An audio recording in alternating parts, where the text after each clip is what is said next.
Last video के and पर मैंने आपको बताया था कि मैं इस वीडियो में जो हमारे पास रोटेशनल वेरिएबल्स हैं यानी एंगुलर डिस्प्लेसमेंट, एंगुलर वेलोसिटी और एंगुलर एक्सेलरेशन, उनको वेक्टर फॉर्म में लिखूंगा।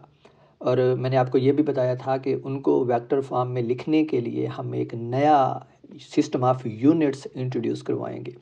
जो नया सिस्टम ऑफ यूनिट्स से मेरी मुराद ये है कि आप लोग सब कार्टीज़ियन कोऑर्डिनेट सिस्टम से वाकिफ़ हैं। और कार्टीज़ियन कोऑर्डिनेट सिस्टम में आपको पता है कि अगर ये हमारे पास एक एक्स वाई कोऑर्डिनेट सिस्टम है और पॉजिटिव एक्स एक्सिस जो है ये टुवर्ड्स राइट है, तो इसमें आप आई यूनिट वेक्टर को डिफ़ाइन करते हैं और वाई एक्सिस के अलॉन्ग आप जे यूनिट वेक्टर को डिफ़ाइन करते हैं।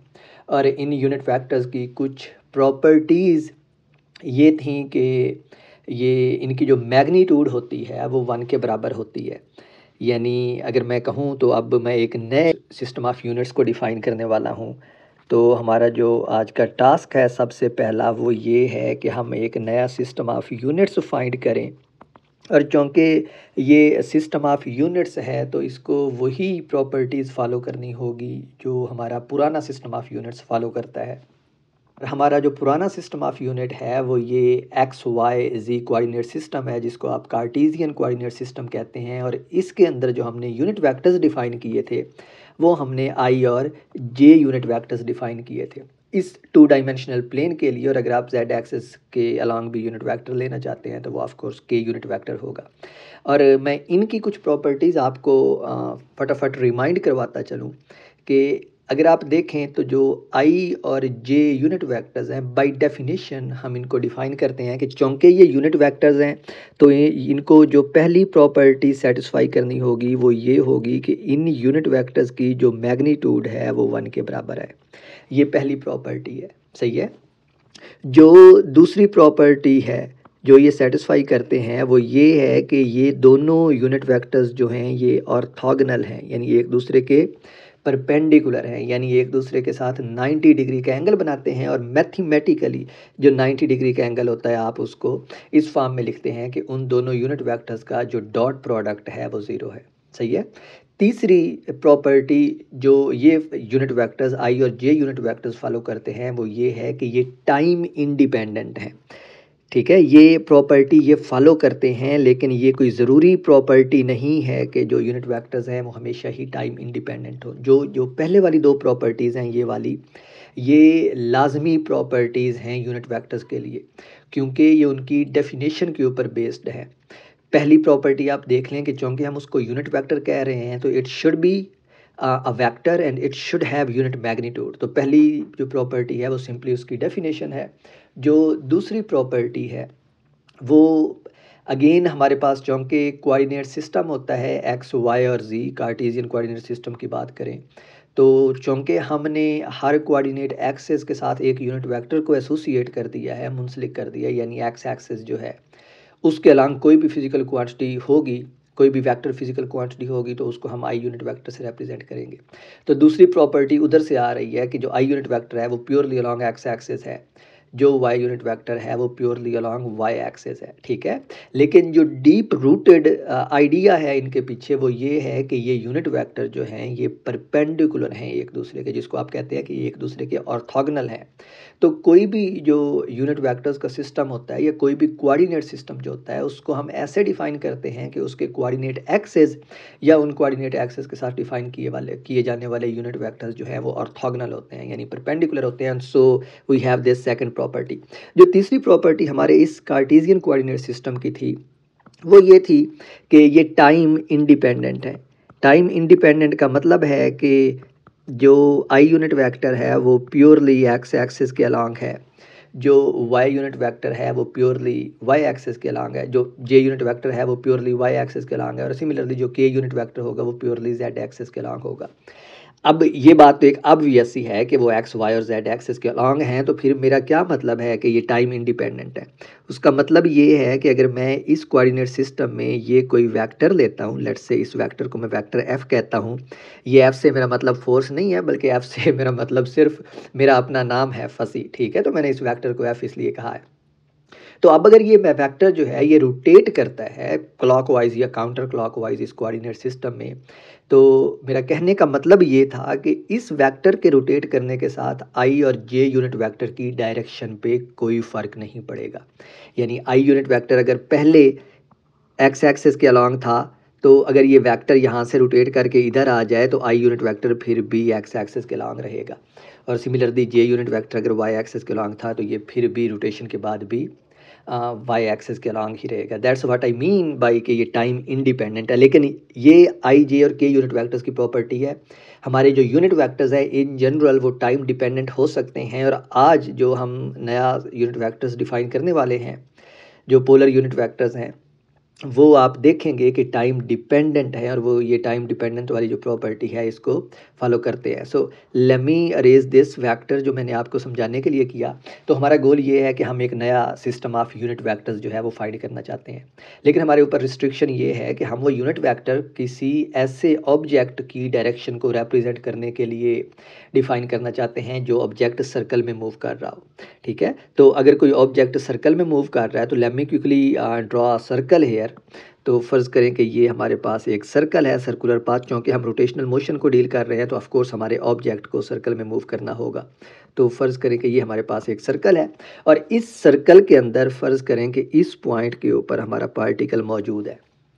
सही है, और आपको पता है कि अगर पार्टिकल जो है वो काउंटर क्लॉकवाइज डायरेक्शन में मूव कर रहा है तो किसी भी लम्हे उसकी जो वेलोसिटी की डायरेक्शन होगी वो ये वाली होगी, यानी वो इस डायरेक्शन में मूव कर रहा होगा, और ये हमारा रेडियस वेक्टर है जो उसको कनेक्ट करता है ओरिजिन से। सही है, तो इस पॉइंट को जहाँ पे हमारा पार्टिकल मूव कर रहा है मैं पी कह रहा हूँ, और मैंने इसको पॉइंट से रिप्रेजेंट किया है। बट आपको याद होना चाहिए कि it can be any solid body और रिजिड बॉडी, और ये जो पॉइंट पी है ये कोई भी एक पॉइंट हो सकता है उस रिजिड बॉडी के अंदर। और हम देख चुके हैं कि हमें उस रिजिड बॉडी की मोशन को डिस्क्राइब करने के लिए सिर्फ और सिर्फ एक पॉइंट को कंसिडर करके उसकी मोशन को देखना होता है, और अगर हम उसकी मोशन को डिस्क्राइब करने में कामयाब हो जाते हैं तो इसका मतलब है कि हम अब पूरे के पूरे रिजिड बॉडी की मोशन को डिस्क्राइब कर सकते हैं। तो ये हमारा पॉइंट पी है जी, जो एक सर्कुलर पाथ में मूव कर रहा है इस एक्स वाई कोऑर्डिनेट सिस्टम में। मैं सिर्फ x Y coordinate system consider करूंगा because it's easy to understand, और बाद में हम उसको एक्सटेंड कर सकते हैं। तो मैं अब क्या करने लगा हूं, मैं दो यूनिट वेक्टर्स डिफाइन करने लगा हूं इस कोऑर्डिनेट सिस्टम के अंदर, इस एक्स वाई कोऑर्डिनेट सिस्टम के अंदर। लेकिन वो यूनिट वेक्टर इस तरह होंगे कि वो यूनिट वेक्टर रोटेट करेंगे इस पॉइंट पी के साथ।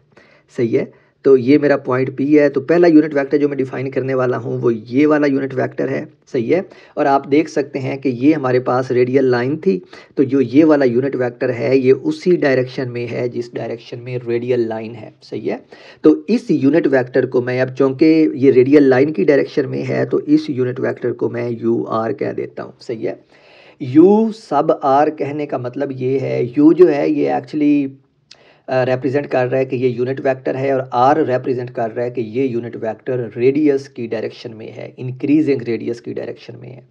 अच्छा, नॉमेनक्लेचर के ऊपर क्विकली एक कमेंट दे दूं कि ये यू आर जो है ये हॉलिडे रेज़निक और क्रेन की बुक में यूज़ हुआ है, और मैं सिर्फ बुक के साथ नोटेशन को रख रहा हूँ कि अगर आप बुक पढ़ते हैं तो आपको पता हो कि बुक के अंदर और मेरे लेक्चर के अंदर जो नोटेशन यूज़ हुई है वो सेम हुई है।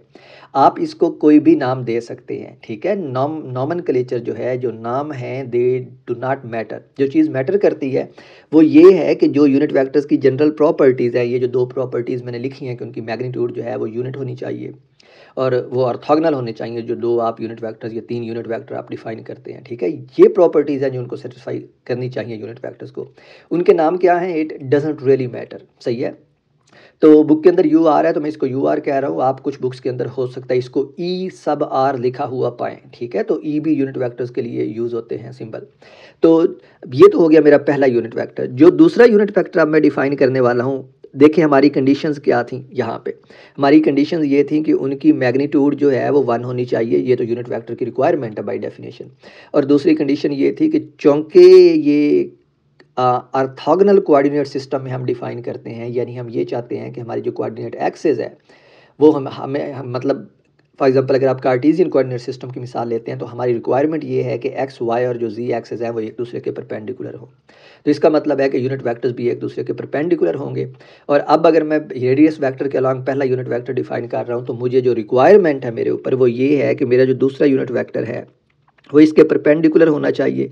और मेरे पास इसके परपेंडिकुलर लेने की एक चॉइस ये है कि मैं जो यूनिट वेक्टर लेता हूँ वो इस डायरेक्शन में ले लेता हूँ, और इसको मैं भी जस्टिफाई करता हूँ कि मैं क्यों इस डायरेक्शन में ले रहा हूँ।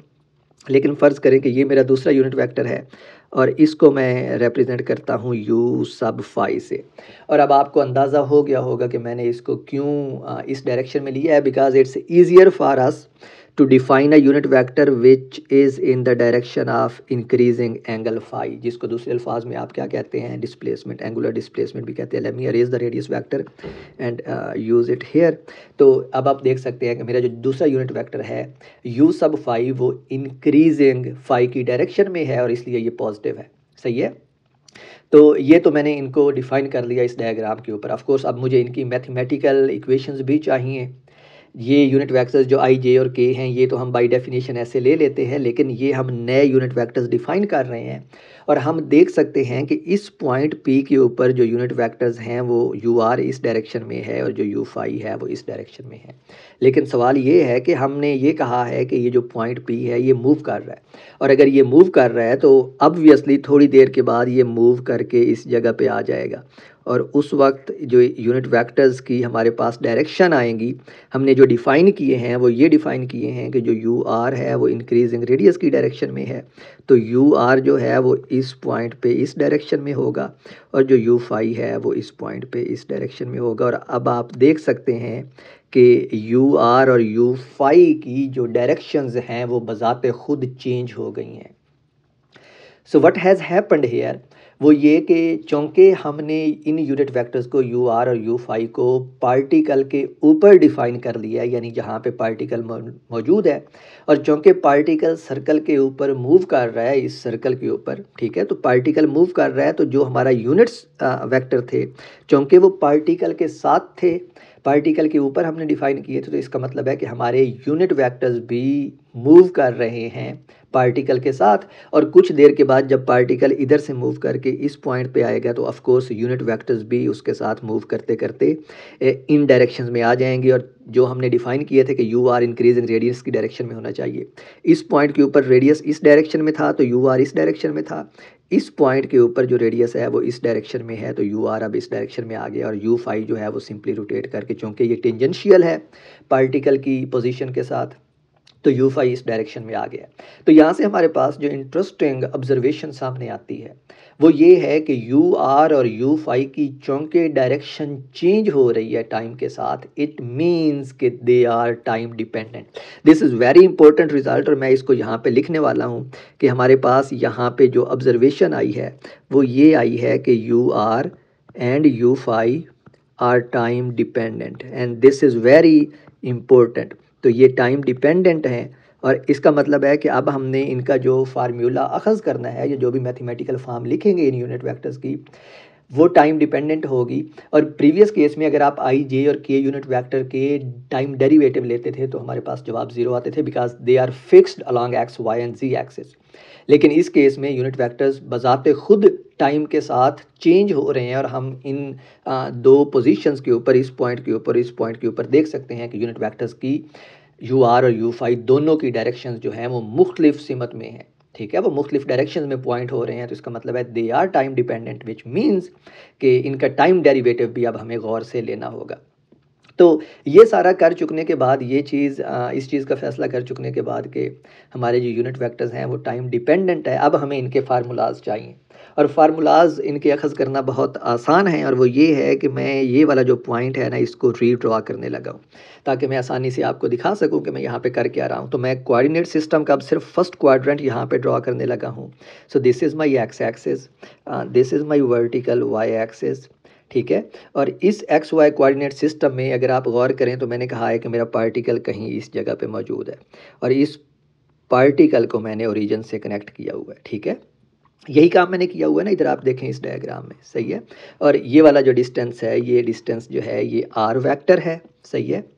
और मैंने ये कहा था कि ये जो आर वेक्टर है ये एंगल फाई बनाता है विद दिस पॉइंट पी, ये जो पॉइंट पी है इसके साथ। और इस पॉइंट पी के ऊपर मेरा जो यूनिट वेक्टर है यू आर वो इस डायरेक्शन में है। So this is U R, let me redraw it actually, और सेंटर से, तो this is my U R, this is U are, और जो यू फाई है वो इसके ऑब्वियसली परपेंडिकुलर है तो वो इस डायरेक्शन में जा रहा है। So this is my U phi. सही है। So what I am looking for the values of you are and you phi in terms of I and J unit vectors, because मुझे पता है कि आई और जे यूनिट वैक्टर्स जो हैं वो प्योरली एक्स और वाई एक्सिस के अलॉन्ग पॉइंट करते हैं, तो मैं यू आर और यू फाई की वैल्यूज़ आई और जे यूनिट वैक्टर्स की फॉर्म में अखज़ करना चाहता हूँ। दिस इज़ सिंपली कि हमारे जो यू आर और यू फाई हैं वो रोटेटिंग कोऑर्डिनेट सिस्टम में है, लेकिन रोटेटिंग कोऑर्डिनेट सिस्टम जो है चूँकि वो still X Y coordinate system में है, तो इसका मतलब है कि हम रोटेटिंग कोऑर्डिनेट सिस्टम के जो कोऑर्डिनेट्स हैं या यूनिट वेक्टर्स हैं उनको हम जो स्टेशनरी कोऑर्डिनेट सिस्टम है, जो एक्स वाई कोऑर्डिनेट सिस्टम है हमारा ये वाला, इसमें लिख सकते हैं, और यही काम मैं करने वाला हूँ। So what I am going to do here, मैं यहाँ पे हमारा जो ये वाला ओरिजिन है ना, इस वाले ओरिजिन को यहाँ पे शिफ्ट करने लगा हूँ, और ये बिल्कुल वो चीज़ है जो हम पहले भी करते आए हैं न्यूटन्स इक्वेशन में। So let me shift it here and here. So this is my XY coordinate system. So this is XY because this was XY, और मैंने सिर्फ अपने ओरिजिन को शिफ्ट कर दिया है, और इसका मतलब है कि अब ये वाला एंगल जो है ये एंगल मेरे पास फाई है। So what I want to do, I want to calculate the components of you are and you phi. ठीक है, रिमेंबर यू आर और यू फाई को मैंने यूनिट वेक्टर्स कहा है, but still they are vectors, right. और vectors के components आप ड्रॉ कर सकते हैं। जब कोई भी वेक्टर एंगल बनाता है कोई एक्स एक्सिस के साथ, तो आप उसके कंपोनेंट्स ड्रॉ कर सकते हैं। और यहाँ पे आप देख लें कि ये जो वेक्टर यू आर है ये एक्स एक्सिस के साथ फाई एंगल बना रहा है। इसका मतलब है I can simply write down the components of u phi. तो कंपोनेंट्स लिखने के लिए लेट मी क्विकली इस लाइन को थोड़ा सा बड़ा कर लेने दे जो यू आर की है, ताकि आप इसको देख सकें कि कंपोनेंट्स मैं कैसे लिख रहा हूँ। सो let me make this line a little longer, which means कि मैं जो यू आर वैक्टर है, यूनिट वैक्टर है ये वाला, इसको थोड़ा सा लंबा कर रहा हूँ। और let me also make the x axis a little longer. So this is my X axis. और अब आप देखें, let me change the color, and which color should I use, let me use the dotted lines। तो अब आप देखें तो ये वाला कंपोनेंट्स होगा। अब आप कंपोनेंट ड्रॉ करना जानते हैं किसी भी वेक्टर के, ठीक है। तो जो ये वाला कंपोनेंट है ये मेरे पास यू आर का वाई कंपोनेंट है, सही है। ये वाला जो कंपोनेंट है ये है मेरे पास यू आर का y component. Let me put a small comma here. तो ये यू आर का वाई कंपोनेंट है, और ये जो है ये यू आर का एक्स कंपोनेंट है, सही है। तो मैंने यू आर के दोनों कंपोनेंट्स लिख लिए हैं, सही है। तो अब मैं सिंपली देख सकता हूँ कि अगर ये वाला एंगल फाई है तो ये जो वाई कंपोनेंट है ये साइन थीटा वाला है, और ये वाला जो कंपोनेंट है ये कोसाइन थीटा वाला है, और ये वाला कंपोनेंट्स जो है ये एक्स एक्सिस के अलॉन्ग है, तो इसका मतलब है इसके लिए मैं आई यूनिट वेक्टर यूज़ करूँगा। और ये वाला कंपोनेंट वाई एक्सिस के अलॉन्ग है, तो इसके लिए मैं जे यूनिट वेक्टर यूज़ करूँगा। तो यहाँ से मेरे पास जो यू आर की एक्सप्रेशन आती है, मैं इधर सेंटर में लिखने वाला हूँ। तो जो यू आर यूनिट वेक्टर की एक्सप्रेशन मैं लिख रहा हूँ वो है, क्योंकि यू आर यूनिट वेक्टर की मैग्नीट्यूड जो है वो 1 है, वो हम पहले ही डिफाइन कर चुके हैं। तो इसको होना चाहिए था यू आर कोसाइन थीटा, लेकिन यू आर की मैग्नीट्यूड 1 है, तो ये बन जाएगा कोसाइन थीटा। थीटा इस केस में हमने फाई डिफाइन किया हुआ है, तो ये cosine phi i unit vector plus sine phi j unit vector. तो ये मेरे पास आ गई अब यू आर की फॉर्म, सही है। अब मैंने यू फाई की फॉर्म देखनी है, तो आप देखें यू फाई जो है वो इधर मौजूद है सेकंड क्वाड्रेंट में, ठीक है। यानी अगर मैं इसको इधर इंक्रीज़ कर दूं एक्स एक्सिस को नेगेटिव साइड पे, तो ये मेरा नेगेटिव एक्स एक्सिस की तरफ है। और अगर मैं इसके कंपोनेंट्स देखता हूं तो ये वाले दो कंपोनेंट्स बनेंगे, एक ये वाला वर्टिकल कंपोनेंट और दूसरा ये वाला कंपोनेंट जो हॉरिजॉन्टल कंपोनेंट। और आप क्लियरली यहाँ से देख सकते हैं कि जो ये वाला कंपोनेंट है ये नेगेटिव एक्स एक्सिस की डायरेक्शन में है, तो जो आई यूनिट वेक्टर था वो माइनस आई हो जाएगा, सही है। बाकी जो एंगल्स हैं, अगर आपने एंगल देखने हैं तो अब ज़रा गौर करें कि हमारे पास इस पॉइंट से लेके इस पॉइंट तक टोटल एंगल कितना है, ये 90 डिग्री है, सही है। और चूँकि इस वेक्टर और इस वेक्टर के दरमियान भी 90 डिग्री है, तो इसका मतलब है ये वाला जो एंगल है ये हमारे पास फाई है। तो मैं यहाँ पे फाई को अब लिखता हूँ। अब जो फाई एंगल बन रहा है वो हमारे पास ये वाला है, सही है। और अगर ये वाला फाई है तो ये वाला जो एंगल है ये वाला क्या बन जाएगा, ये वाला एंगल मैं इसको बड़ा करके लिखता हूँ, ये बनेगा π/2 माइनस फाई, 90 माइनस फाई, सही है। और इधर से अब आप इजीली यू फाई के कंपोनेंट्स भी लिख सकते हैं। जो एंगल के सामने वाली साइड होती है वो हमारे पास क्या होती है, साइन वाली, और जो एंगल के साथ वाली होती है वो हमारे पास क्या होती है, कोसाइन वाली। और यहाँ पे आप देख लें कि ये वाली साइड है कोसाइन, लेकिन कोसाइन के साथ जो एंगल आएगा वो क्या आएगा, π/2 माइनस फाई। तो हमारे पास जो यू फाई के कंपोनेंट्स आएंगे, अब यू फाई के हमारे पास कंपोनेंट्स बनेंगे u phi equals cosine of π/2 minus phi and plus sine theta वाली जो साइड है वो हमारे पास ये वाली है और इसका एंगल भी π/2 माइनस फाई है, तो प्लस बनेगा साइन ऑफ π/2 माइनस फाई। और ये जो है ये जे यूनिट वेक्टर की डायरेक्शन में है और ये π/2 माइनस फाई नहीं होगा, π/2 प्लस फाई होगा, क्योंकि हमारा जो वेक्टर यू फाई एंगल बना रहा है वो ये वाला एंगल है, यहाँ से लेके पॉजिटिव एक्स एक्सिस के साथ ये वाला। तो ये u/2 ये है π/2 प्लस फाई, क्योंकि इधर तक हमारे पास जो एंगल बन रहा है वो π/2 प्लस फाई है। और ये जो मैंने π/2 माइनस फाई लिखा है ये दरअसल हमारे पास ये वाला एंगल है इधर से इधर तक, ठीक है। तो इसको आप पाई माइनस फाई लिख सकते हैं। π/2 माइनस फाई किस सूरत में लिख सकते हैं ये भी मैं आपको बताता हूँ, because there are two ways of doing this thing. तो मैं इसको पहले ज़रा पाई माइनस 5/2 कर दूँ और फिर मैं आपको π/2 वाली बात बताता हूँ। तो ये एंगल हमारे बन जाएंगे π/2 plus phi and π/2 plus phi with the positive x axis. और अब हमें पता है कि जो π/2 प्लस फाई होता है विद कोसाइन वो बन जाता है minus sine of phi i unit vector plus sine जो है वो कोसाइन में बदल जाता है, तो ये बन जाएगा cosine of phi j unit vector. सही है। अब अगर आपको याद नहीं है कि ये माइनस साइन कहाँ से आया, तो इसको आप सिंपली यूँ से देख सकते हैं कि ट्रिग्नोमेट्री से आपको ये पता है जो 9th में आपने पढ़ी थी कि जब कोसाइन का π/2 प्लस फाई लेते हैं या माइनस फाई लेते हैं तो वो सिंपली साइन में तब्दील हो जाता है, ठीक है। तो ये साइन ऑफ फाई आ गया। अब रही इस नेगेटिव साइन की कि इसका हमने क्या करना है, ये कहाँ से आया है, तो देखें π/2 प्लस फाई जो है ये हमारे पास किधर होता है, सेकंड क्वाड्रेंट में।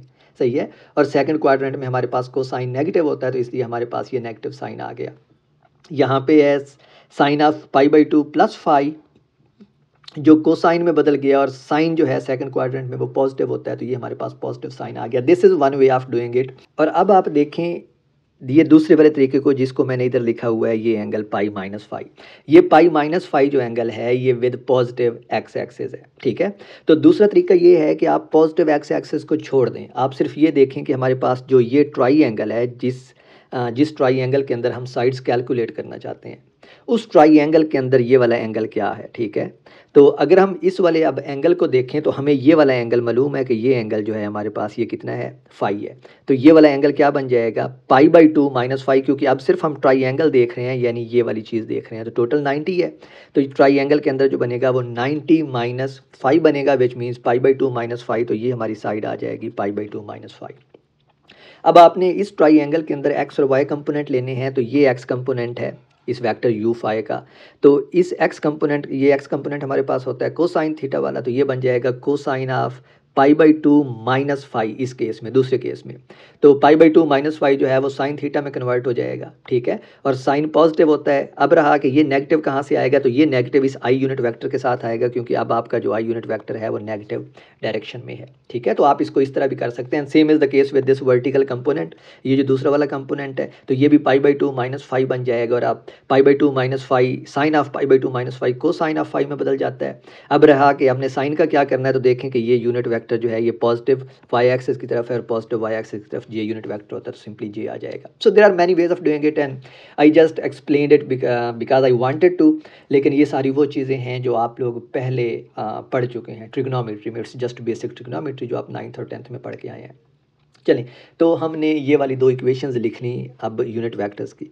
और ये वाली इक्वेशंस अगर आप देखें तो ये टाइम डिपेंडेंट हैं, और टाइम डिपेंडेंट कैसे हैं ये भी हम अभी देखते हैं कि ये टाइम डिपेंडेंट कैसे हैं। तो ये वाले दो फार्मूलाज आ गए।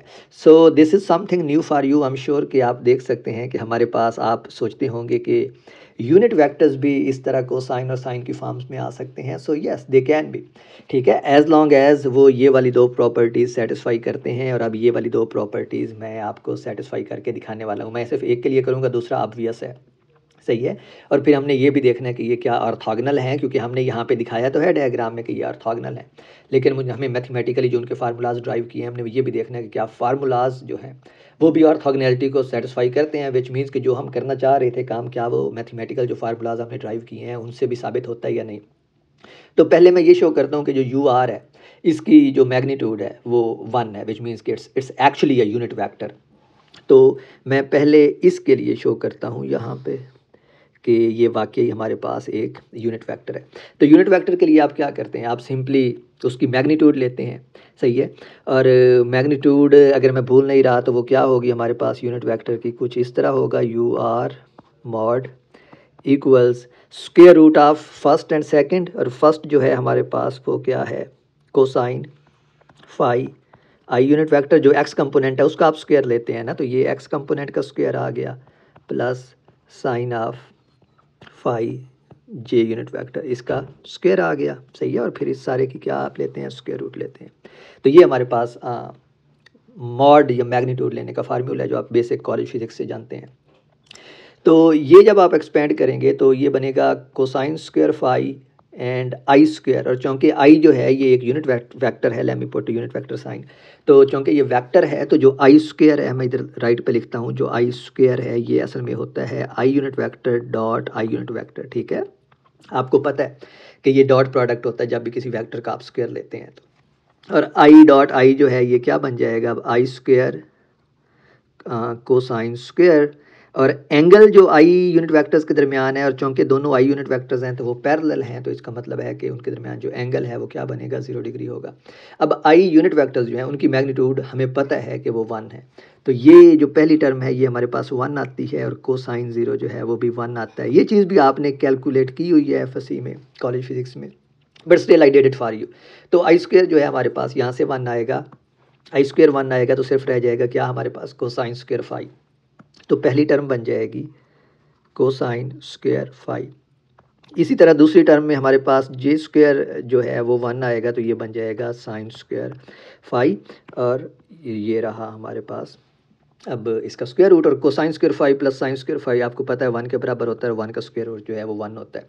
तो इसका मतलब है कि हमने यहाँ पे साबित कर लिया कि ये जो r unit vector u r हमने डिफ़ाइन किया है, इसकी जो हमारे पास मैग्नीट्यूड आती है वो 1 आती है, और इसका मतलब है कि जो पहली कंडीशन थी किसी भी वेक्टर के यूनिट वेक्टर होने की, ये वाली कंडीशन, वो जो हमने मैथमेटिकल फार्मूला ड्राइव किया है उससे सेटिस्फाई होती है। तो आप 5 यूनिट वेक्टर्स के लिए खुद कर लीजिएगा, बिल्कुल यही फॉर्म बनेगी।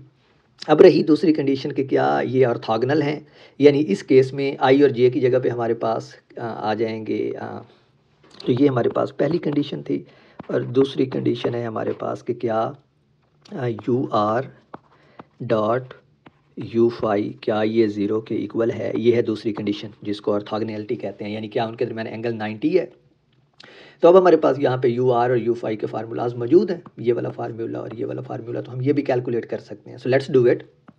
तो हमारे पास बनेगा u r unit vector dot u phi unit vector, so this should be u phi, और उसके बाद हमने इनके फार्मूलाज लिखने हैं। Actually, let me copy it, so that's easier for me. So let me copy this one first. Let's copy this one. Copy किधर है, copy किधर है, ये रहा कॉपी। ओके, कॉपी यहाँ पे करते हैं हम पेस्ट। तो ये हमारे पास है वैल्यू यू आर की, और सिमिलरली ये हमारे पास वैल्यू है यू फाई की। So let's copy this one too, copy paste. Okay, और इनके दरमियान है हमारे पास dot product, so let's make it a dot product. तो ये हमारे पास ये था डॉट प्रोडक्ट, ये सही हो गया। अब हम इसको सॉल्व करते हैं। तो चूँकि हमारे पास ये साथ आई यूनिट वेक्टर्स आ रहे हैं, तो हमें पता है आई डॉट जे जो है वो 0 होता है, तो हमें क्रॉस टर्म्स लिखने की ज़रूरत नहीं है, हमें सिर्फ इस टर्म को इससे मल्टीप्लाई करना और इस टर्म को इससे मल्टीप्लाई करना। So let's do it. तो पहली टर्म जो है वो है cosine phi multiplied by minus sine phi, तो ये बनेगा minus cosine phi sine phi, और आई डॉट आई 1 हो जाएंगे, और जो दूसरी टर्म है वो है साइन फाई मल्टीप्लाइड बाई को साइन फाई, और जे डॉट जे जो है वो 1 हो जाएंगे, तो ये बन जाएगा plus cosine phi multiplied by sine phi, और आप देख लें कि ये हमारे पास 0 आता है। सो इट मीन्स कि दूसरी कंडीशन भी हमने सेटिस्फाई कर ली। वेरी गुड, या वी हैव प्रूव्ड इट। तो हमने अपने नए यूनिट वेक्टर्स डिफाइन कर लिए हैं, सही है। So this was the first task of this lecture, today's lecture, कि हम यूनिट वेक्टर्स डिफाइन करें। लेकिन हमारा जो असल टास्क था वो ये था कि हमारे जो एंगुलर वेरिएबल्स हैं, यानी एंगुलर वेलोसिटी और एंगुलर एक्सेलरेशन, उनको हम यूनिट वेक्टर्स की फॉर्म में लिखें। So now that we have derived the formulas for unit vectors, it's pretty easy कि हम जो वेलोसिटी और एक्सेलरेशन है उनको इन नए यूनिट वेक्टर्स की फॉर्म में लिख लें, यानी जो यू आर और यू फाई हैं उनकी फॉर्म में हम इनको लिख लें। को लिखना बहुत आसान है, because the hardest part in this video lecture जो मुझे लगा था वो ये है कि इन यूनिट वेक्टर्स को डिफ़ाइन कर लिया जाए बिल्कुल उन बेसिक अजम्पशंस के ऊपर, उस बेसिक नॉलेज के ऊपर जो हम पहले कॉलेज की फिजिक्स में जानते हैं। यानी हम नए यूनिट वेक्टर्स डिफ़ाइन करें, ये साबित करें कि वो unit vectors Indeed unit vectors हैं, क्योंकि वो इन दो प्रॉपर्टीज़ को सेटिस्फाई करती हैं जो डिफाइनिंग प्रॉपर्टीज़ हैं यूनिट वेक्टर्स की। तो एक दफ़ा हमने ये कर लिया, तो अब बाकी सारा जो वेलोसिटी और एक्सेलरेशन है वो बहुत आसान है लिखना। So let's start by velocity and acceleration. कि हम वेलोसिटी सबसे पहले कैसे लिख सकते हैं किसी भी रोटेशनल मोशन में मूव करते हुए ऑब्जेक्ट की, इन terms of these new unit vectors. For that let me quickly redraw the diagram जो अभी ऊपर हम यूज़ कर रहे थे, यानी ये वाली जो डायग्राम है, ये वाली diagram, because this diagram actually shows the actual motion of the particle P, this particle P. तो मैं बिल्कुल इसी डायग्राम को फिर से रीड्रॉ करने वाला हूँ, और इसको रीड्रॉ करने के लिए let me do it, let me try to make these lines at least straight. So let's say कि ये हमारे पास एक एक्स वाई कोऑर्डिनेट सिस्टम है। आई होप कि मैं लाइंस जो हैं वो सीधी ड्रॉ करता हूँ, तो ये सीधी है, एंड लेट्स से कि this is our vertical axis. और अगेन जैसे मैंने आपको बताया कि अब इसके अंदर चूँकि हमने एक पार्टिकल को शो करवाना है और हमें पता है कि जो पार्टिकल है वो इसके अंदर वो एक सर्कल में मूव करता है, तो let me quickly draw a very small circle here जिसमें मैं पार्टिकल को दिखा सकूं। So let this be the circle. और इस सर्कल के अंदर अब आप देखें तो हमने कहा था कि पार्टिकल किसी टाइम के ऊपर इस पॉइंट पे मौजूद है, ये वो पॉइंट पी है, और इसी को बेशक आप पार्टिकल कह लें। और इसका जो डिस्टेंस है कोऑर्डिनेट सिस्टम के ओरिजिन से वो आर है, और ये एंगल जो बनाता है ये क्या बनाता है, फाई बनाता है। So let me arrange r, let me move r a little bit up and let me write phi here. So ये एंगल फाई बनाता है और ये वाला रेडियस आर है। तो इसकी जो टेंजेंशियल वेलोसिटी होती है वो किस डायरेक्शन में होती है, वी नो वेरी वेल कि टेंजेंशियल वेलोसिटी का क्या मतलब है और वो किस डायरेक्शन में होती है। तो टेंजेंशियल वेलोसिटी जो होती है वो इस डायरेक्शन में होती है। तो ये है हमारे पास वी टी की डायरेक्शन। लेकिन इंटरेस्टिंगली अगर आप देखें तो ये डायरेक्शन वी टी की है, और बिल्कुल यही डायरेक्शन तो हमने इस ऊपर वाली डायग्राम में देखें यू फाई की भी ड्राइव की है, जो सिंपली हमें ये बता रहा है कि जो टेंजेंशियल वेलोसिटी है इसकी डायरेक्शन हमारे जो नए यूनिट वेक्टर्स हैं उनकी फॉर्म में सिंपली फाई की डायरेक्शन में होती है, विच मीन्स कि जो मेरी वेलोसिटी है इस सर्कल में मूव करते हुए ऑब्जेक्ट की, उस वेलोसिटी को मैं सिंपली अब यूं लिख सकता हूँ v, ये मेरे ऑब्जेक्ट की वेलोसिटी है, तो ये बन जाएगी v equals v tangential, because we are taking the tangential direction. और अब जो यूनिट वेक्टर्स इसके साथ आएगा वो क्या आएगा, u phi unit vector. So I have just written the formula for velocity of the object moving in a circle in the form of those new unit vectors, and that's it, that's all we needed। तो आप देख रहे हैं कि हमारी जो सारी problem थी इस लेक्चर की, वो प्रॉब्लम ये थी कि हम एक नया सिस्टम इस्टेब्लिश करें, नया यूनिट वेक्टर्स का सिस्टम इस्टेब्लिश करें। और वो एक दफ़ा हमने इस्टेब्लिश कर लिया तो आप देखें कि वेलोसिटी जो है वो सिंपली हम इस ऑब्जेक्ट के ऊपर देखते हैं कि वो किस डायरेक्शन में मूव कर रहा है, और हमें इमीडिएटली पता चल जाता है कि ये तो वही डायरेक्शन है जिस डायरेक्शन में हमने unit vector u phi define किया है। तो हम, क्योंकि हमें पता है कि इस ऑब्जेक्ट की जो मैग्नीट्यूड होती है अगर वो यूनिफॉर्मली मूव कर रहा है तो वो वी टी के बराबर होती है, which is simply jet tangential speed. और इसका मतलब है कि जो उस ऑब्जेक्ट की वेलोसिटी है वो क्या होगी, v t times u phi, जिसमें वी टी उसकी मैग्नीट्यूड है और यू फाई जो है उसकी डायरेक्शन है, और जिसको हमने अभी प्रूफ किया है, अभी डिफाइन किया। और ये यू फाई जो है वो इसके इक्वल है, इसके इक्वल है। रिमेंबर अब ये 1 नहीं है बल्कि अब ये इसके इक्वल है। और मैंने आपको ये भी बताया था कि यू आर और यू फाई जो हैं ये टाइम डिपेंडेंट है।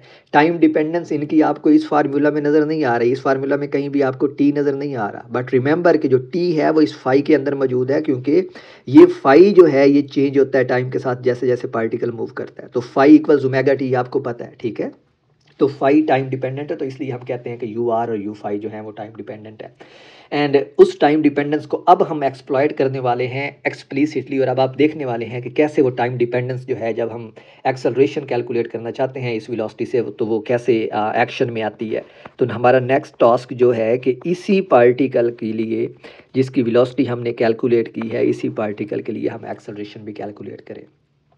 और इसमें अब कोई आपको मज़ा कोई कोई यहाँ पे आपको भूलना नहीं चाहिए, कोई ऐसी बात नहीं आनी चाहिए डिफ़िकल्टी की कि हमारे पास जो एक्सेलरेशन होता है वो किसके इक्वल होता है, वेलोसिटी का डेरिवेटिव होता है टाइम के साथ, ठीक है। और ये बेसिक डेफिनेशन है एक्सेलरेशन की।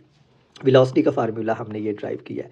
सो let me actually go ahead and substitute this formula for velocity in this. So this would be d by D t, and velocity का जो फार्मूला है वो है v t times u phi unit vector.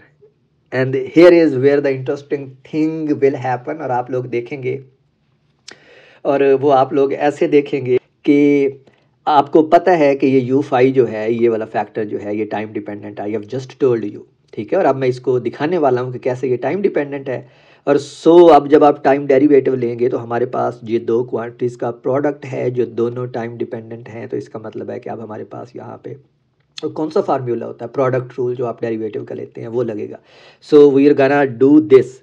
So acceleration would be equal to, so I start from here because I need more space. So acceleration would be equal to, जब product आप rule लगाएंगे तो ये बनेगा D we T divide by D T, और phi unit vector साथ वैसे ही आ जाएगा, प्लस वी टी अब वैसे ही आ जाएगा, और डेरिवेटिव क्या बनेगा, फाई यूनिट वेक्टर्स का डिवाइड बाई डी टी। और अब आप देख रहे हैं कि प्रीवियसली आपको पता था जब आप आई जे और के यूनिट वेक्टर के डेरिवेटिव लेते थे तो ज़ीरो आते थे, लेकिन इस केस में ये यूनिट वेक्टर का डेरिवेटिव ज़ीरो नहीं आएगा, and we are going to calculate it. और अब ये वाली चीज़ जो है ये आपको पता है, टेंजेंशियल वेलोसिटी का टाइम डेरिवेटिव जो है, यानी अगर टेंजेंशियल वेलोसिटी अगर ये पार्टिकल जो है ये सर्कल में मूव कर रहा है, ये कोई भी रिजिड बॉडी जो है वो रोटेशनल मोशन में मूव कर रहा है, तो उसकी वेलोसिटी जो है वो टाइम डिपेंडेंट है, टाइम के साथ चेंज हो रही है। तो इसका मतलब है कि उसके अंदर कुछ ना कुछ टेंजेंशियल एक्सेलरेशन मौजूद है, और ये सिंपली टेंजेंशियल एक्सेलरेशन की डेफिनेशन है, because it's the time derivative of velocity. तो ये हमारे पास बन जाएगा a t tangential acceleration in the direction of phi. तो इसका मतलब है कि अगर हमारे पास यहाँ पे इस पार्टिकल की स्पीड जो है वो टाइम के साथ इंक्रीज हो रही है, तो उसका जो एक्सेलरेशन होगा वो इसी डायरेक्शन हो गया, यू फाई की डायरेक्शन में। Let me actually write unit vectors too. तो ये हमारे पास है यू फाई की डायरेक्शन में, ठीक है। तो और अगर ये स्पीड डिक्रीज हो रही है, यहाँ पे इस पार्टिकल की स्पीड सर्कल में मूव करते हुए डिक्रीज हो रही है, तो इसका मतलब है कि अब ये यू फाई जो है ये नेगेटिव डायरेक्शन में हो जाएगा, तो फिर जो यू फाई है वो इस डायरेक्शन में हो जाएगा, विच मीन्स जिसको आप कहते हैं लीनियर मोशन के केस में जिसको आप नेगेटिव एक्सेलरेशन कहते थे, ठीक है। तो आप देख रहे हैं कि हर चीज़ जो है वो क्रिस्टल क्लियर हो रही है simply from these unit vectors, like सारी चीज़ें जो हैं वो सेंस बना रही हैं बिल्कुल ऐसे ही जैसे लीनियर मोशन के केस में होता था। So this is the first term, and now let's move to explore the second term, v t वैसे ही आ जाएगा। और अब हमने टाइम डेरिवेटिव लेना है D by D T of, किस चीज़ का हमने टाइम डेरिवेटिव लेना है, यू फाई का। और यू फाई हमने यहाँ पे लिखा था, लेट मी कॉपी इट, और ये ज़्यादा अच्छा है क्योंकि इस कॉपी करने के साथ कलर भी आ जाएगा, and we need that because we want to differentiate this.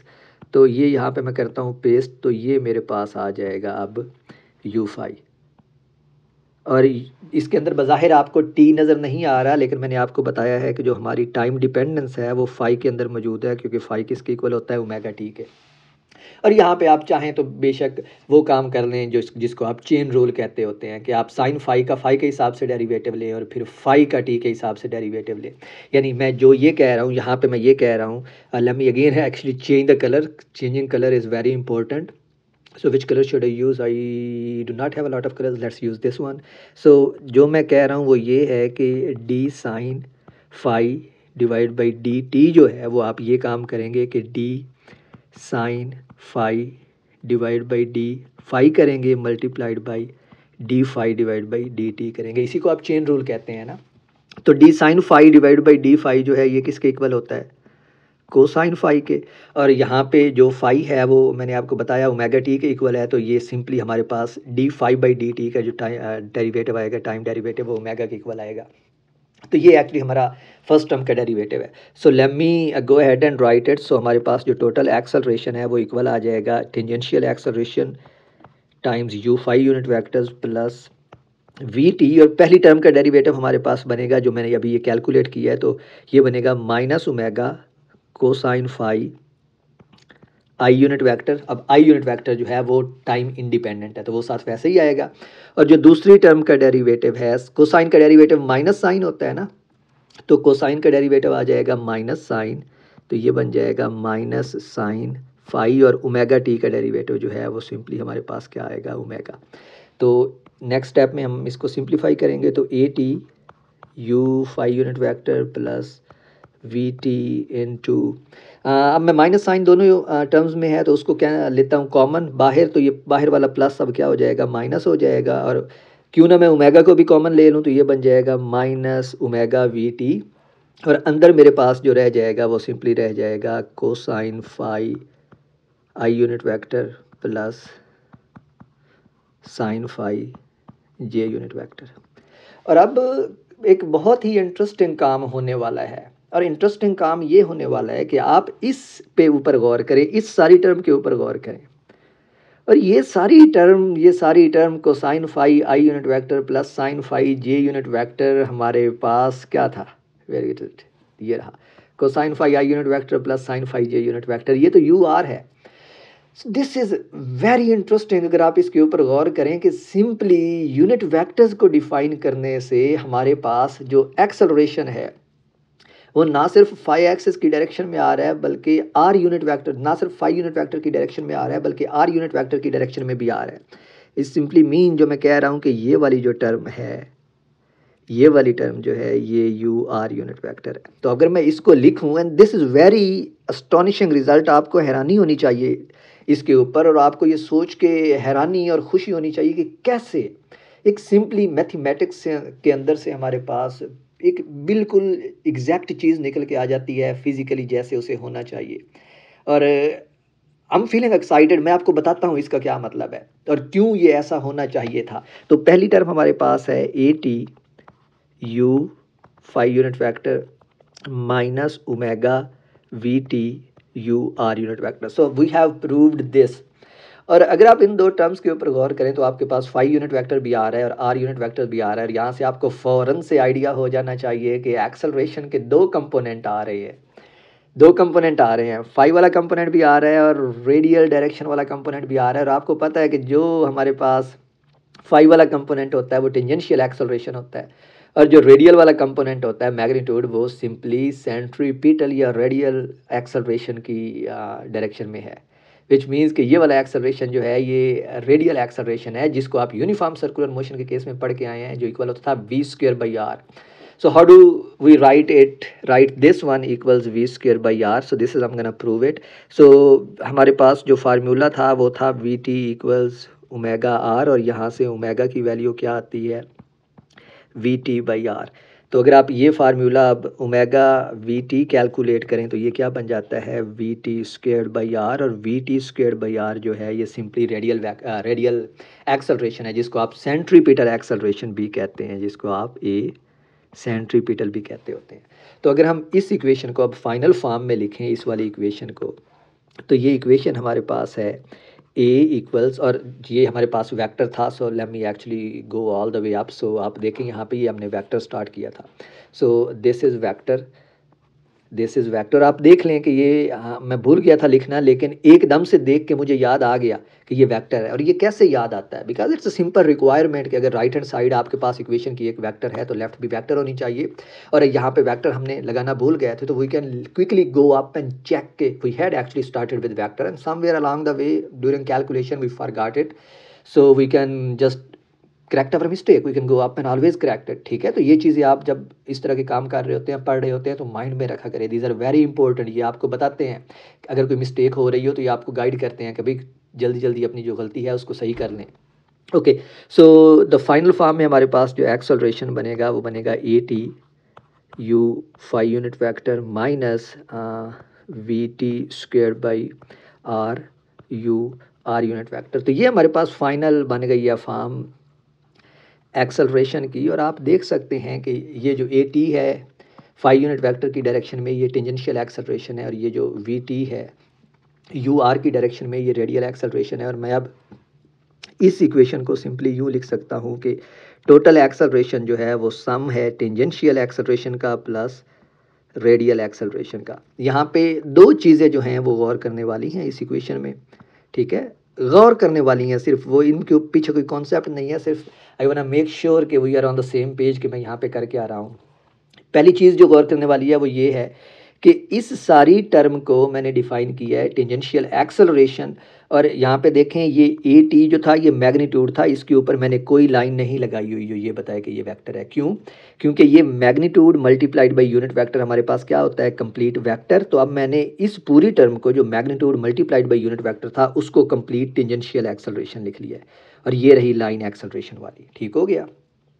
जो दूसरी टर्म है वो हमने साबित किया है कि v t square by r जो है ये रेडियल एक्सेलरेशन होता है, और रेडियल एक्सेलरेशन यू आर की डायरेक्शन में है, तो इस सारे को मैंने रेडियल एक्सेलरेशन डिफाइन कर दिया, ठीक है, और उसके ऊपर भी वेक्टर लाइन है। अब आप सोच रहे हैं अगर कि ये माइनस साइन किधर गया, तो यहाँ पे 1 मिनट वीडियो रोकें और सोचें कि माइनस साइन किधर गया, एंड अगर आपको इसका जवाब फ़ौरन से पता चल जाए तो you should be happy, you should B dilated, आपको खुश होना चाहिए कि आपको बहुत ज़बरदस्त समझ आ रही है इस चीज़ की। ये एक्चुअली माइनस साइन जो है ना ये मैंने यू आर के साथ मिला दिया है, ठीक है। तो अब मैंने इसको यूँ कर दिया, जो ये वाली टर्म थी ना इसको मैंने यूँ कर दिया है v t square divide by r minus u r. ऐसा मैंने क्यों किया है? अब देखें इधर ऊपर डायग्राम के ऊपर है, let's start here. U r किस डायरेक्शन में था इस डायग्राम में, इस डायरेक्शन में, ठीक है। इस डायरेक्शन में हमारे पास क्या था, यू आर। लेकिन आपको पता है कि रेडियल एक्सेलरेशन जो है वो किस डायरेक्शन में होता है। I need to change the colour again, so let me go with this one. जो रेडियल एक्सेलरेशन है वो इस डायरेक्शन में होता है, आपको पता है ना इसका, कि वो सर्कल के सेंटर की तरफ में होता है, तो ये हमारा होता है रेडियल एक्सेलरेशन, ठीक है। और आप देख सकते हैं कि रेडियल एक्सेलरेशन की डायरेक्शन जो है वो u r, positive u r के अपोजिट है, यानी ये वाली जो डायरेक्शन है अंदर की तरफ ये नेगेटिव यू आर है। एंड सो जो नेगेटिव साइन था यहाँ पे एक्चुअली ये बता रहा है कि ये जो रेडियल एक्सेलरेशन है ना ये पार्टिकल जहाँ पे मूव कर रहा है उधर से सर्कल के सेंटर की तरफ है। And you can see how beautiful it is, how elegant it is, कि हर चीज़ जो है जो हमने पहले पढ़ी हुई थी वो कैसे मैथमेटिकल फार्मूलाज से निकल के सामने आ रही है। So we have done it, we have just written our velocity and acceleration in terms of new unit vectors, and so in the final vector form, and that's all we wanted to do. और अगर आप देखें तो ये वाला formula जो है ये मैंने लास्ट लेक्चर में लिखा था, let me actually go up and show it to you. ये रहा, यही था ना, रेडियल वेक्टर जो है वो इनसाइड है और टेंजेंशियल जो है वो इस डायरेक्शन में है। तो ये मैंने टोटल की मैग्नीट्यूड लिखी थी, आज मैंने उसको वेक्टोरियल फॉर्म में आपको प्रूफ करवा दिया है यहाँ पे, ठीक है। So everything just falls into place, everything just starts making sense. अब एक फाइनल क्विक टॉपिक रह गया है, और वो क्विक टॉपिक ये है कि हमने वेलोसिटी और लीनियर वेलोसिटी और एंगुलर वेलोसिटी और लीनियर एक्सेलरेशन और एंगुलर एक्सेलरेशन के दरमियान वेक्टर रिलेशंस देखने हैं, और वो सिंपली डायग्राम बना के समझने की बात है, उसके अंदर कोई मैथ नहीं है। I will not do, I will do a couple of equations but not a lot of equations like I have already done in this video. So let me quickly derive the vector relationship between linear and angular quantities। और interestingly ये हमारे इस chapter का आखिरी topic है, theory का chapter यहाँ पे ख़त्म हो जाता है। और मैंने इस चैप्टर को 3 लेक्चर्स में इसलिए ख़त्म किया है कि I was just tired of making 20 और 30 मिनट्स वीडियोज़, बिकॉज आपको पता है कि रेगुलर क्लास में आप कम अज़ कम 50 मिनट का लेक्चर लेते हैं। So our video should be at least 45-50 minutes, ताकि हमें पता चले कि हम क्या ये जो एक सेमेस्टर का कोर्स है उसको हम एक सेमेस्टर में ख़त्म कर भी रहे हैं या नहीं कर रहे, ठीक है। सो और अगर आप ये वीडियो देख रहे हैं तो it means you want to learn something, so you should not be thinking of baby feeding in 5 minute video और 10 minute video, right. You should be ready for listening to a complete lecture which should be like 40-50 minutes, and that's why I have just tried to finish this lecture, this chapter in 3 lectures, क्योंकि इसको 3 lectures में ख़त्म होना चाहिए। It's a very small chapter, और हम अगर 45 minute का भी लेक्चर बनाते हैं 50 मिनट का, तो it should make sense because we are just doing a regular class work, right. Okay, so let's draw this vector relationship. और जो पहला रिलेशनशिप मैं आपके लिए प्रूव करवाना चाहता हूँ वो ये वाला रिलेशनशिप है, जिसको आप लिखते हैं v equals omega cross r। तो ये पहला रिलेशनशिप है, और दूसरा ऑफ कोर्स जो एक्सेलरेशन के दरमियान होता है हम वो प्रूफ करेंगे। तो हम स्टार्ट करते हैं again of course coordinate system को ड्रा करके, because that is the single most important thing in physics जब हम किसी भी चीज़ को समझ रहे होते हैं। So let's draw our coordinate system here. Let me just make sure कि मैंने ये दोनों लाइनें एक दूसरे के परपेंडिकुलर लगाई हैं, वर्टिकल लाइन परपेंडिकुलर नहीं है totally. Let me improve it. It's very hard to draw straight lines.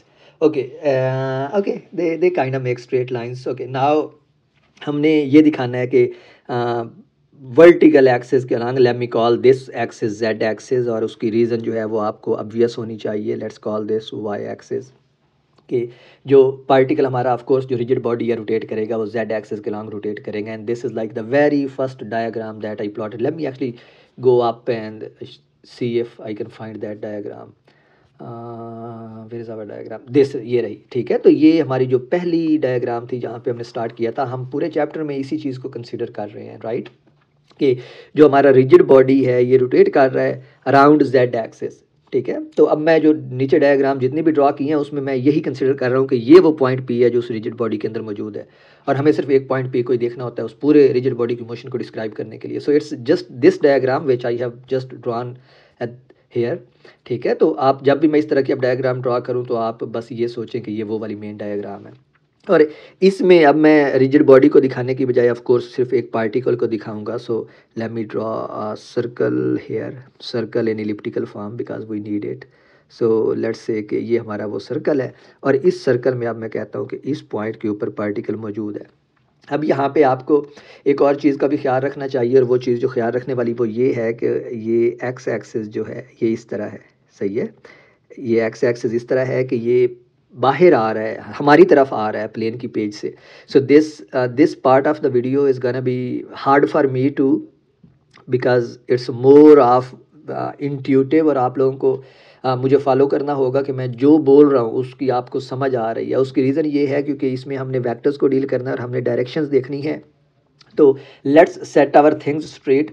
जो एक्स एक्सिस है ये आप यूँ देखें जैसे ये स्क्रीन से निकल के आप मोबाइल फ़ोन पे देख रहे हैं या लैपटॉप पे देख रहे हैं या किसी भी चीज़ पे देख रहे हैं। जो एक्स एक्सिस है वो स्क्रीन से निकल के आपकी तरफ आ रहा है, ठीक है, और आपकी स्क्रीन 2 डायमेंशनल है। तो जो वाई एक्सिस है वो टुवर्ड्स राइट है, और जो जेड एक्सिस है वो स्क्रीन से सीधा ऊपर की लाइन है, यानी 2 डायमेंशनल। तो आपकी जो स्क्रीन है वो वाई जेड प्लेन बनाती है, और हमारा जो कोऑर्डिनेट सिस्टम है ये मैंने एक्स स्क्रीन से बाहर की तरफ आ रहा है इसलिए चूज़ किया because it makes it a right handed coordinate system. यानी अगर आप एक्स क्रॉस वाई लेते हैं तो जो राइट हैंड रूल है वेक्टर्स वाला जो आप कॉलेज में पढ़ के आए हैं वो आपको जो थंब है आपका वो आपको जेड एक्सिस की डायरेक्शन देगा। सो ओके, ये सेटल हो गया। तो अब हम इस पॉइंट पे ये कहते हैं कि जो हमारा पार्टिकल है वो इस पॉइंट पी पे मौजूद है, और इसका जो डिस्टेंस है ओरिजिन से इस कोऑर्डिनेट सिस्टम के वो आर है, ठीक है। अब आपने इन क्वांटिटीज़ के नाम याद रखने हैं कि ये कैसे कैसे डिफाइन हो रही हैं। अच्छा, अब इस पॉइंट के ऊपर अगर पार्टिकल जो है वो इस तरह मूव कर रहा है इस पॉइंट पी के ऊपर, गौर करें मैं क्या कहने जा रहा हूँ।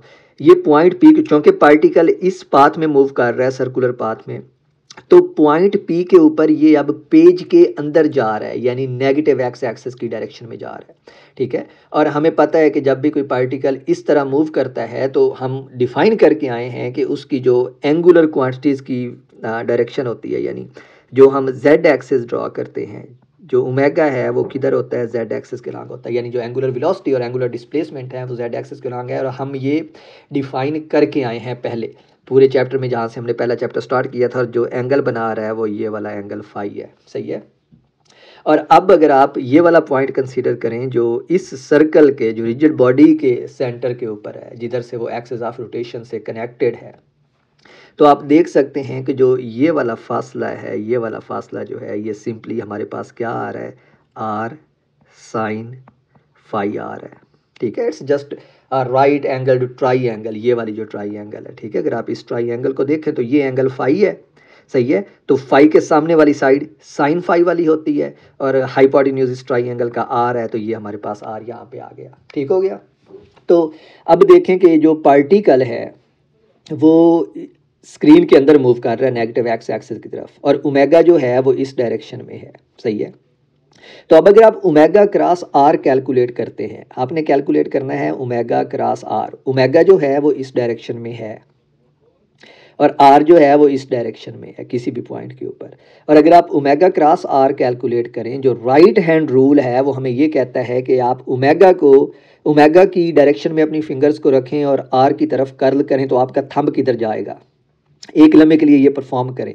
ओमेगा की डायरेक्शन में आप अपनी फिंगर्स को रखें राइट हैंड की और आर की तरफ कर्ल करें तो आपका जो थंब है वो किस डायरेक्शन में जाएगा। आप देखेंगे कि वो into the plane of the page जा रहा है। और हमने प्रिसाइजली अभी यही तो कहा है कि हमारा जो पार्टिकल है वो इस पॉइंट के ऊपर किधर मूव कर रहा है, into the plane of the page move कर रहा है, यानी ये डायरेक्शन जो है ये उसकी वी की डायरेक्शन है। and this precisely gives you this relationship v equals omega cross r. this is very important। ये जब भी आप कोई ऐसे सर्कल में मूव करता हुआ पार्टिकल पढ़ेंगे ये उसी वक्त आपकी तरफ आएगा, ठीक है। तो ये जो ओमेगा क्रॉस आर का रिलेशनशिप है ये हमने इस कोऑर्डिनेट सिस्टम में प्रूफ किया है। Remember this is very important. ये x y z coordinate system में हमने प्रूफ किया है।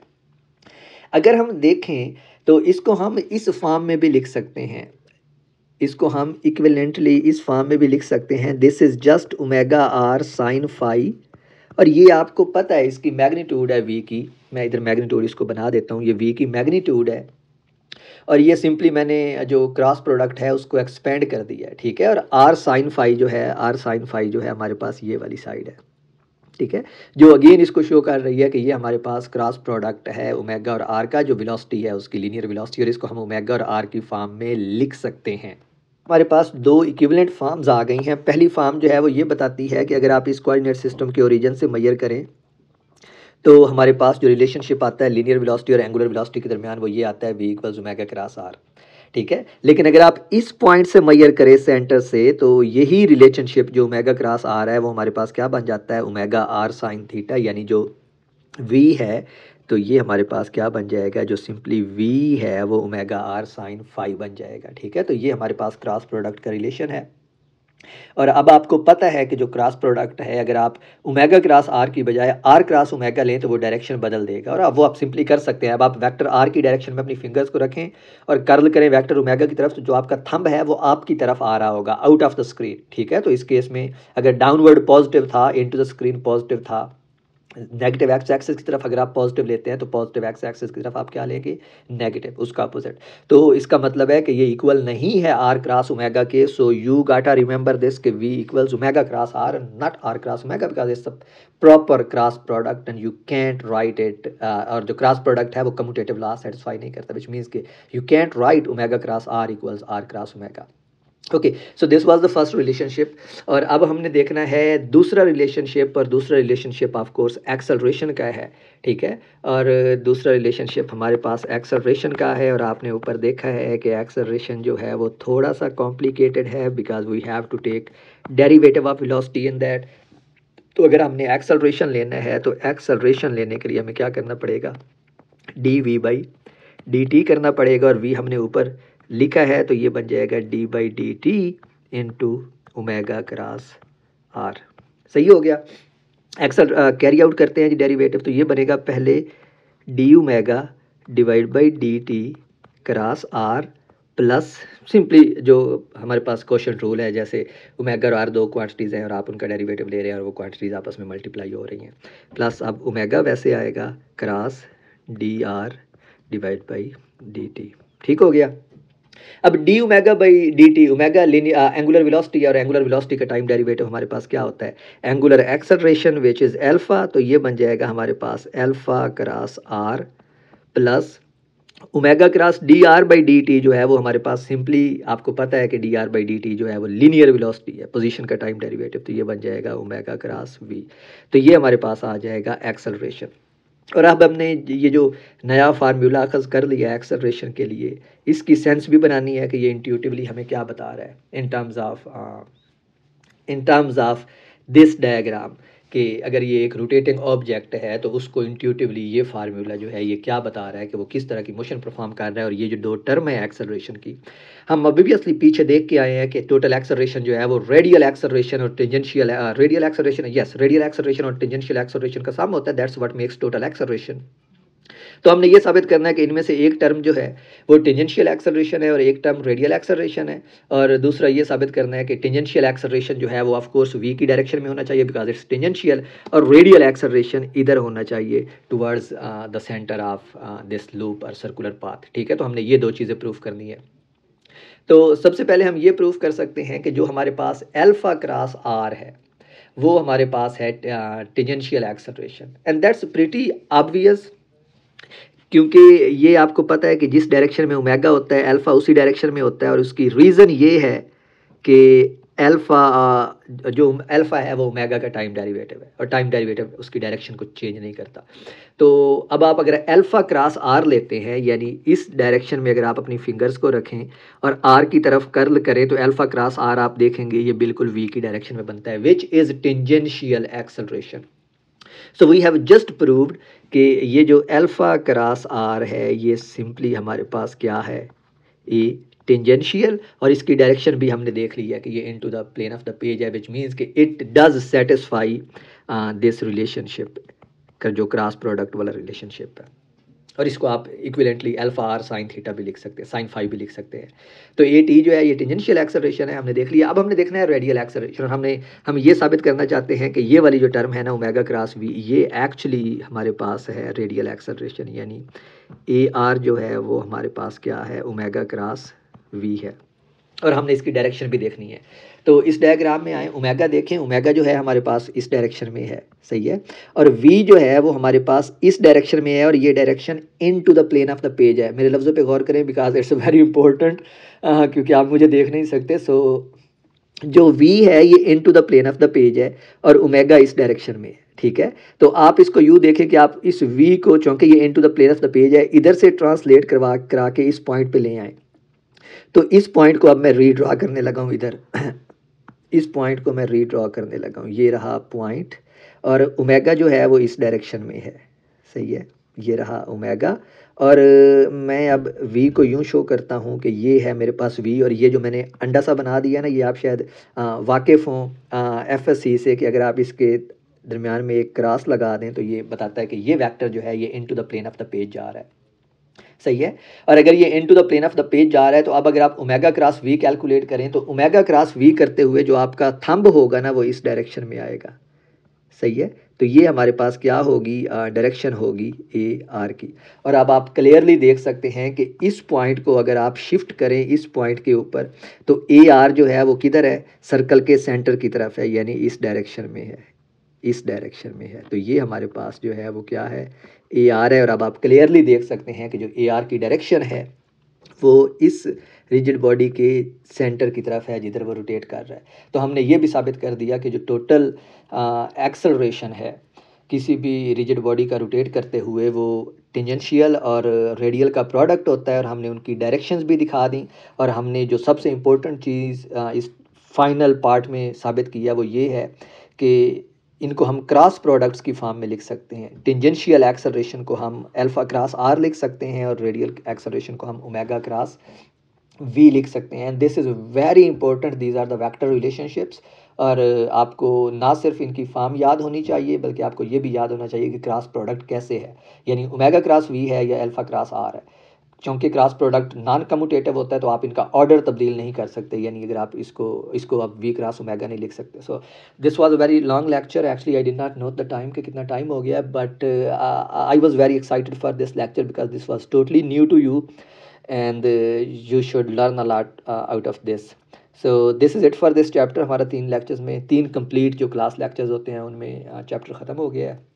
So hopefully I will summarize it along with the start of next chapter which is actually the rotational dynamics, जिसके अंदर आप देखेंगे कि जो न्यूटन के लॉज हैं अगर उनको हम रोटेशनल मोशन के ऊपर अप्लाई करें तो वो किन नई क्वांटिटीज़ में तब्दील हो जाते हैं। जैसे न्यूटन्स इक्वेशंस ऑफ मोशन हमारे पास इक्वेशंस ऑफ मोशन बन गई रोटेशनल मोशन के लिए, इसलिए इसी तरह न्यूटन लॉज भी बनते हैं रोटेशनल मोशन के लिए। और ऑफ कोर्स जो न्यूटन सेकंड लॉ है वो सिंपली टॉर्क में तब्दील हो जाता है, आपको पता है। फोर्स जो है जिसको आप कहते हैं कि torque is a rotational analog of force. But that's for the next chapter. और आई होप कि आप इस लेक्चर को ऑब्जर्व करते हैं because this was a lot to observe and this was interesting because you are going to learn something new. I am so excited and